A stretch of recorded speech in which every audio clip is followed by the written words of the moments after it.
जय श्री सद्गुरु देवाय नमः। जय श्री गणपति देवाय नमः। ओम नमः शिवाय।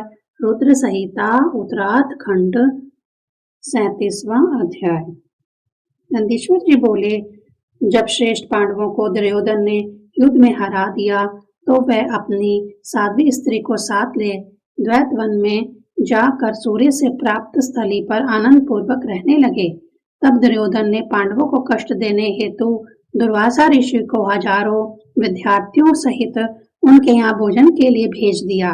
तब द्रौपदी जी ने श्री कृष्ण जी का सिमरन किया तो श्री कृष्ण जी तत्क्षण ही वहीं उपस्थित हो गए और स्वयं शाक को खा उनको तृप्त कर दिया। दुर्वासा अपने ऋषियों को तृप्त जान चले गए। इस प्रकार पांडवों का संकट टल गया। श्री कृष्ण पांडवों को शिव की आराधना बताकर स्वयं द्वारका नगरी चले गए। एक दिन पांडवों ने दुर्योधन के गुणों की परीक्षा करने के लिए भील को भेजा। दुर्योधन के पास जाकर उसमें गुणोदय को जान पांडवों के पास आया। दुर्योधन के गुणों से सभी पांडव बड़े दुखी हुए। युद्ध का विचार किया परंतु उपयुक्त समय न जानकर मौन रहे। पश्चात जटाजूट विभूषित रुद्राक्षधारी भस्म लगाए व्यास जी नमः शिवाय पंचाक्षरी मंत्र जपते हुए उनके पास आए। व्यास जी को देख पांडवों ने खड़े हो उनकी प्रार्थना की और विविध प्रकार से पूजा की। पांडवों ने व्यास जी से ऐसा उपदेश का निवेदन किया जिससे उनके सारे कष्ट दूर हो जाएं। महामुनि व्यास ने प्रसन्न होकर कहा, हे पांडवों, तुम कष्ट के योग्य नहीं हो क्योंकि तुमने सत्य का लोप नहीं किया, अतः तुम धन्य और कृतकृत्य हो। हमारे लिए तुम और कौरव समान हो तो भी धर्मात्माओं के लिए बुद्धिमानों का पक्षपात होता ही है। पहले धृतराष्ट्र ने स्वयं लोकवश धर्म का त्याग कर दिया और तुम्हारा राज्य अपहरण कर लिया। उसने अपने पुत्र दुर्योधन को भी अनर्थ करने के लिए मना नहीं किया, किंतु वह दुष्ट है और तुम सत्यवादी, अतः कल्याण तुम्हारा ही होगा। यह सब सुन पांडवों ने कहा, हे नाथ, यह तो आपने सत्य ही कहा, क्योंकि वह दुरात्मा यहाँ वन में भी हमें नाना प्रकार के कष्ट पहुँचाते रहते हैं। फिर भी हे विभो, हमारे अशुभ को नष्ट करो और शुभ दान दो। पहले श्री कृष्ण जी ने भी हमें शंकर का जाप करने के लिए कहा था, पर प्रमादवश हमने ऐसा नहीं किया, अतः अब आप हमें उस मार्ग का उपदेश दीजिए। तब व्यास जी बोले, हे धर्म बुद्धि पांडवों, श्री कृष्ण का कथन सत्य था। मैं स्वयं भी शिव का आराधक हूँ। तुम लोग बड़े प्रेम से शिव जी का सेवन करो, इससे तुम्हें अतुल सुख की प्राप्ति होगी। शिव जी की सेवा न करने से ही सारे दुख प्राप्त होते हैं। पश्चात श्री व्यास जी ने अर्जुन को शिव जी की आराधना के लिए इंद्र संबंधी विद्या का उपदेश दे पार्थिविक पूजा का विधान बताया। अर्जुन इंद्रकील पर्वत के निकट गंगा जी के तट पर तप करने चले गए।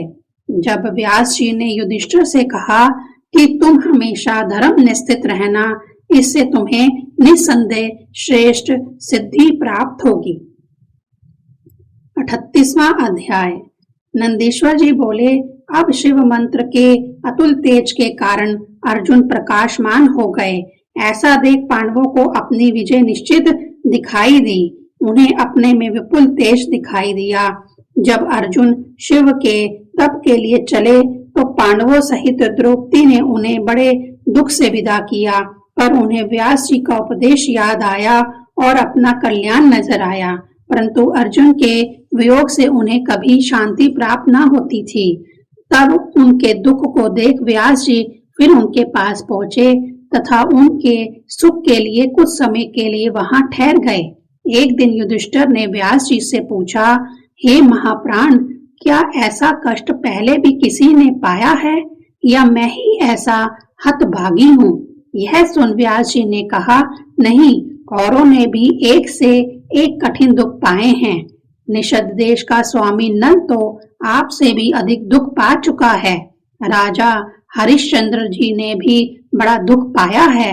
रामचंद्र जी को भी इस प्रकार का दुख हुआ है।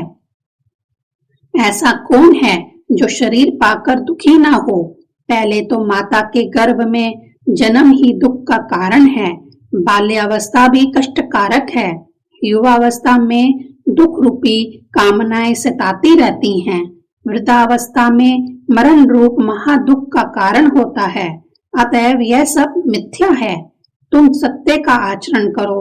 शिव जी सत्य से ही प्रसन्न होते हैं, अतः मनुष्य को वही करना चाहिए। इधर यह अवस्था थी, उधर अर्जुन मार्ग के अनेकों कष्टों को पार कर इंद्रकील पर्वत पर गंगा नदी के तट पर पहुंचे। फिर व्यास जी के उपदेश अनुसार उन्होंने अपने वेश आदि बनाए। इंद्रियों को वश में कर तीनों काल स्नान कर विविध प्रकार से शिवजी की उपासना करने लगे। उस उपासना से अर्जुन के सिर से तेज निकलने लगा, जिसे देख जीवों को भय होने लगा। ना जाने यह तेज कब शांत होगा। इंद्र अर्जुन के कठिन तप का वृतांत सुन उनकी परीक्षा लेने ब्राह्मण के वेश में वहां पहुंचे। तब उन्हें अपनी ओर आते देख अर्जुन ने उनकी पूजा की और पूछा कि इस समय वे कहां से आ रहे हैं। इंद्र ने अर्जुन से अपना परिचय देने की अपेक्षा यह कहा कि तुम इतनी थोड़ी अवस्था में तप क्यों कर रहे हो? यह तुम्हारा तप सर्वथा मुक्ति के लिए है या जप के लिए? अर्जुन ने अपना सारा मंतव्य कहा। यह सुन ब्राह्मण वेशधारी इंद्र ने कहा, तुम्हारा यह तप क्षत्रिय धर्म के अनुरूप नहीं, क्योंकि यह तप तो मुक्ति दाता है और इंद्र मोक्ष का नहीं सुख का दाता है। यह सुन अर्जुन क्रोधित हो बोले, मैं ना तो राज्य के लिए न मुक्ति के लिए पर व्यास जी के वचनों के लिए तप कर रहा हूँ। हे ब्रह्मचारी जी, आप यहाँ से चले जाइए, आप मुझे पतित करना चाहते हैं। इस पर इंद्र ने अपना वास्तविक रूप दिखलाया। अर्जुन लज्जित हो गए तथा अर्जुन को आश्वासन देकर इंद्र ने कहा, वर मांगो।